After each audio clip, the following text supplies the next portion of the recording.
નમસ્કાર, આપ જોઈ રહ્યા છો લખત ન્યૂઝ અપડેટ ચેનલ। તમામ સમાચાર અને અપડેટ મેળવવા માટે ચેનલને સબસ્ક્રાઇબ કરો અને બેલ આઇકન પર ક્લિક કરો જેથી તમામ સમાચાર અને અપડેટ તમને મળી રહે।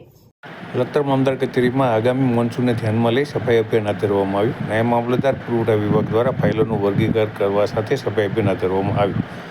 લખતર મામલતદાર હર્ષવર્ધન પરમારના માર્ગદર્શન અને દેખરેખ મુજબ લખતર મામલતદાર કચેરીમાં આગામી મોન્સૂનને ધ્યાનમાં લઈ મામલતદાર કચેરીના આગળના મેદાન સહિત મામલતદાર કચેરીના દરેક વિભાગમાં મામલતદાર કચેરીના બહારના વિસ્તારમાં સફાઈ અભિયાન હાથ ધરવામાં આવ્યું હતું। મામલતદાર કચેરીના સ્ટાફ દ્વારા મામલતદાર કચેરીના દરેક ખૂણા સહિત પુરવઠા વિભાગ, ઈ-ધારા વિભાગ, ચૂંટણી શાખામાં સાફ સફાઈ કરવામાં આવી હતી। સાથે દરેક ફાઇલની સફાઈ કરવા સાથે દરેક ફાઇલોનું વર્ગીકરણ પણ કરવામાં આવ્યું હતું અને તેને વ્યવસ્થિત ગોઠવવામાં આવી હતી, જેથી કરી દરેક સરકારી દફતર વ્યવસ્થિત જળવાઈ રહે અને જરૂર હોય ત્યારે તુરંત મળી રહે અને વ્યવસ્થિત જળવાઈ રહે તે માટેથી આ સફાઈ અભિયાન હાથ ધરવામાં આવ્યું હતું। લખતર મામલતદાર હર્ષવર્ધન પરમાર સહિત દરેક વિભાગના નાયબ મામલતદાર, ક્લાર્ક સહિતનો સ્ટાફ આ સફાઈ અભિયાનમાં જોડાયો હતો અને સફાઈ અભિયાન પૂર્ણ કરી કચેરી સહિત મેદાનની પણ સાફ સફાઈ કરી દેવામાં આવી હતી, જેથી કરી આગામી સમયની અંદર જે મોન્સૂનની અંદર દરેકે દરેક જે વિભાગ છે તેના દફતરો વ્યવસ્થિત જળવાઈ રહે, સાથે મેદાનની બહાર પણ મોન્સૂનના કારણે કોઈપણ પ્રકારની તકલીફ ઊભી ન થાય